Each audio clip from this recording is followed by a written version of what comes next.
Welcome, huge movie fanatic Nate, stopping on by.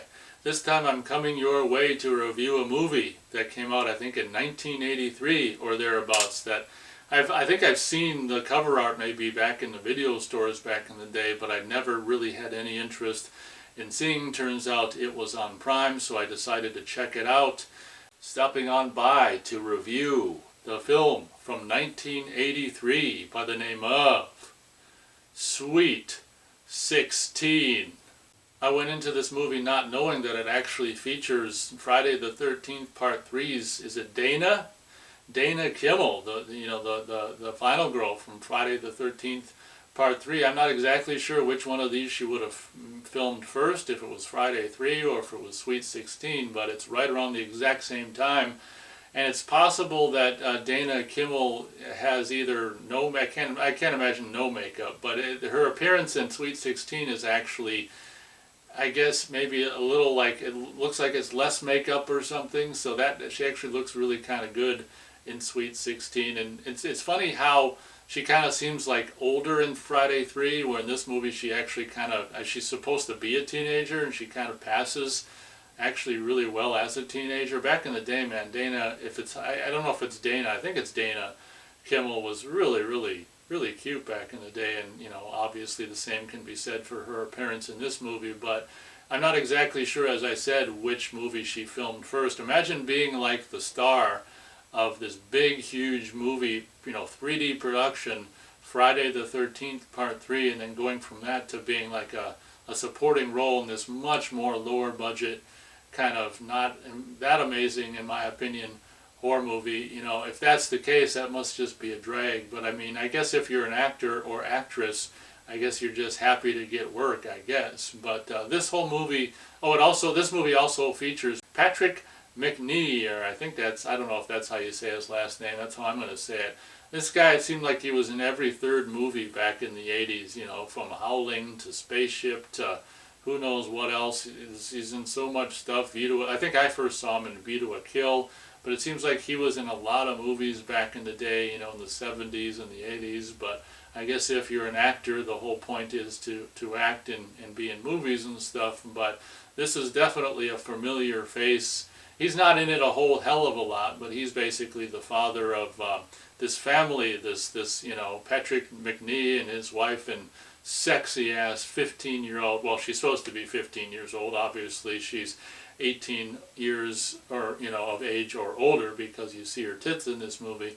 But the supposed 16 or 15-year-old daughter, they just roll into town from wherever the hell they're from and roll into town, so she's the new girl in school, and she doesn't really have any friends, but she's sure turning the heads of a lot of the guys, not only high school classmates, but also kind of older guys in the town as well, and including Don Shanks. I want to say, is that his name? Don Shanks, who would go on to play Michael Myers in Halloween 5. And I think also possibly right around this time, Don Shanks, am I correct in saying that he was also in Revenge of the Ninja, as well as this?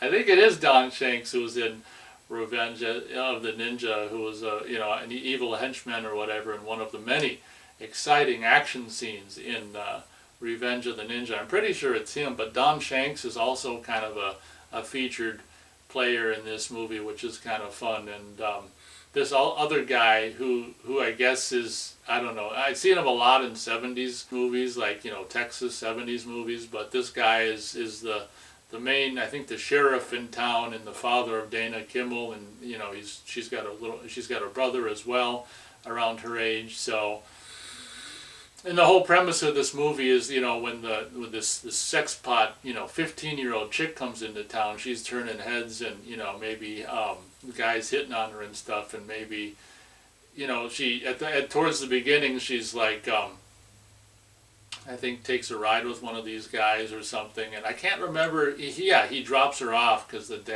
he drops her off at home because dad kind of I can't remember if he chews the guy out or the sexy daughter or both or whatever. But the guy, the guy that brought her home drives away, and he ends up getting killed. So this whole movie is just like a mystery of like, okay, so this sex pot, girl who's gonna, who's just days or weeks away from turning sweet 16. It's kind of like Happy Birthday to Me, a variation on that in a way, but much more like, this movie's like very, very, comes across as very, very low budget, and not necessarily sure, director, people involved are too talented in making a movie, because, oh my God, it's only like, I don't know if it's right around 90 minutes or maybe a little less, but it just trudges on and on and on, and the kill stuff isn't really interesting, and yeah, and I want to say the movie opens in this weird way where like Dana Kimmel's in this gothic castle with candelabra. I can't even remember it. This movie is like a mind wipe. I only saw it like 2 nights ago, but yeah. So there's been several movies that have started like, with a goofy beginning, and it turns out that the beginning is just like, I think what Dana Kimmel was reading in a scary like novel or something, and it's just like that's been done before. I can't remember if it was done before or after this movie or whatever, but kind of trying to be, I don't know what the hell kind of a beginning that is, but whatever. I was, when that happened, I was like, God, is that the only scene Dana Kimmel's in? Luckily, it turns out she's, featured throughout the whole movie. But that's the premise of this movie. Like, if this sex pot sweet 16 chick who's just about to turn 16 just comes in contact with guys or whatever, and the guys kind of end up, there might be some kind of something that goes on, or whatever, maybe bad blood or just bad feelings or something with these guys, bad stuff going on, and then the guys will end up dying in a mysterious, killed by a mysterious unseen killer, and it's just kind of this mystery of like, is she doing it or is she not doing it? Honestly, the majority of the movie seems to revolve around like the main sheriff character and his 2 kids, Dana Kimmel and the son and stuff, and it's just like, him trying to get to the bottom of this stuff. I mean, honestly, if you really think about it, I'd say a lot of this movie is just a lot of just filler, honestly, and it's just like, oh my God. And I mean, obviously, if you're dealing with a low-budget movie, you kind of gotta, no, you don't gotta, but a lot of them tend to do a lot of this just filler stuff, and there's not a whole hell of a lot that happens in the movie. I want to say there's only like, I don't know if it's like 2 kills before.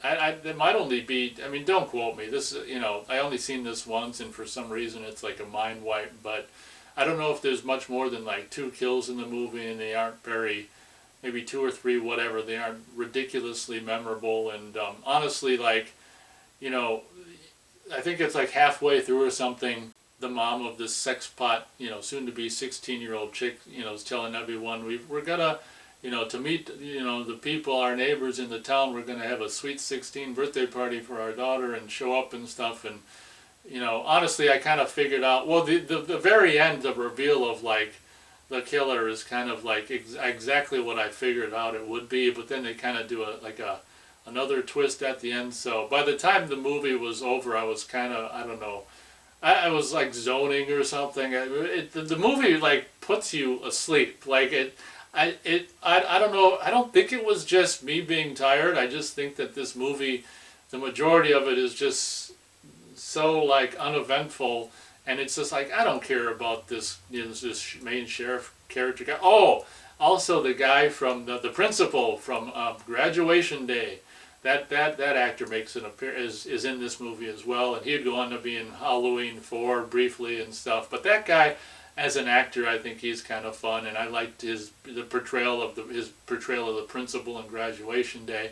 I think he's like, is he the mayor or some politician in this movie? He's not in it a whole hell of a lot. I can't remember if he dies or not or whatever, but I think his character like knew the mom of the sex pot chick who's going to turn sweet 16. I think that they knew each other, when they were younger or something. She left, and now she's back briefly to maybe this is the mom's like hometown or whatever, and I don't know if that, I don't think that plays any kind of important part in anything or anything. It's just kind of just something that's a plot point. I can't remember if it plays into anything or not, but fortunately we do see, like as I said, this kind of sex pot chick who's supposedly turning sweet 16.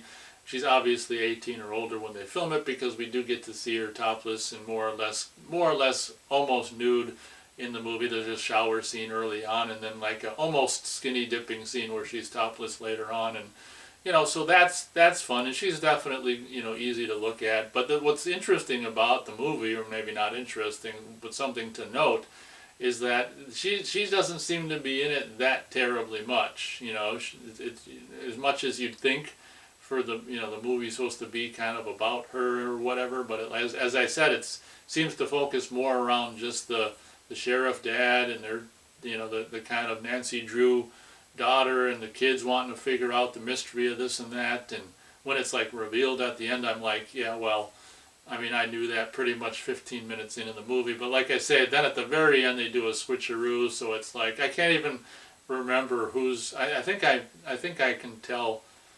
I mean, it's kind of like, okay, so that reveal at the end was untrue. It was just like a foil and whatever. But I will say, is it the last shot of the movie where I won't ruin it. I try not to, in reviews recently, I'm trying not to ruin stuff, details in case people haven't seen it and want to see it. But we'll just say there's a zoom in on a character at the very end, and the expression is just like, that's so funny. But I guess that pretty much does it for my review of this film. I think it was on Blu-ray in like some limited run by I don't know, Code Red or some crap. But this isn't something that I'm sure the Blu-ray is really expensive, but not something that I really obviously feel like I need to own. Incidentally, when the day I'm recording this review, it is free to watch on TubiTV.com if someone watching this review hasn't seen it and maybe wants to see it themselves. Hopefully it's still on TubiTV.com for you to watch if you want to watch it. Otherwise, maybe it's on YouTube, maybe it's elsewhere. But I wouldn't really recommend it. I don't think I give a star rating yet. My star rating for Sweet 16, I guess I can't really in good conscience go above 1 star out of 4 stars for Sweet 16. Like, there's a really, the main like Sweet 16 chick is hot. Nice to see her, topless and or almost naked and stuff. But she's barely actually in it. Her character is like non-existent. And it's just like this whole movie is just this gobbledygook of just like a jumbled kind of nothing. Just like it honestly looks like they don't even have a script. They're just like winging it day by day and just, okay, we'll film this, we'll film that. The main star, I guess, the sheriff guy, he's got this coworker, this woman who works somewhere else in the city who's like got a crush on him, and it's like every time she sees him, she's like proposing to him, and he don't want nothing to do with her, and I kind of don't understand why not, but maybe he's got enough to deal with being the sheriff and having 2 teen kids and stuff. But kind of interesting to see that kind of backwards. Usually it's the guy who's all pursuing the girl, but it's kind of fun to see the woman pursuing the sheriff dad in this movie. But yeah, in my opinion, not a whole hell of a lot to see here. Just we've got someone's commissioned this horror movie. We've got some money to make it. Let's get a crew together. Do you have a script? Hell with the script. Let's just film. Well, let's just wing it. That's what the movie kind of seems like to me. It seems very, very low budget. And what's interesting about low budget movies is they seem to have like just because a movie's low budget doesn't mean it's worthless. I mean, look at Halloween or Assault on Precinct 13. I mean, you can have a low budget movie, and if they know what they're doing, it can be good and entertaining. But then you can also have a low budget. This is kind of the other end of the spectrum, where it's like you can just because you've got enough money, or someone gave you the opportunity to make a movie and you've got enough money to do it, doesn't mean you can do it well. Or in my opinion, this movie more or less falls flat, and it's just like, God, it's trying to cash in on the early 80s slasher thing. And honestly, it's a good idea, and the poster's kind of cool, Sweet 16, As I said, is it possibly inspired by the film that came out a couple years prior, Happy Birthday to Me, which I hold in much higher regard? Possibly, possibly not. But yeah, an interesting concept. This is actually, a good contender, honestly, for a remake, in my opinion. A movie that had a good idea, but in my opinion failed miserably to actually bring that idea or the concept to the screen in a way that was any kind of creative or worthwhile or competent or whatever. So I guess that'll pretty much do it for my review of Sweet 16. I can't necessarily say I recommend it, but maybe it's free for you to watch on somewhere on the worldwide internet if you're lucky, or if you're unlucky maybe it's available. That's more like it. Guess that pretty much does it for this review. Hope you guys enjoyed. Thanks so much for watching. And as always, we'll catch you on the next video.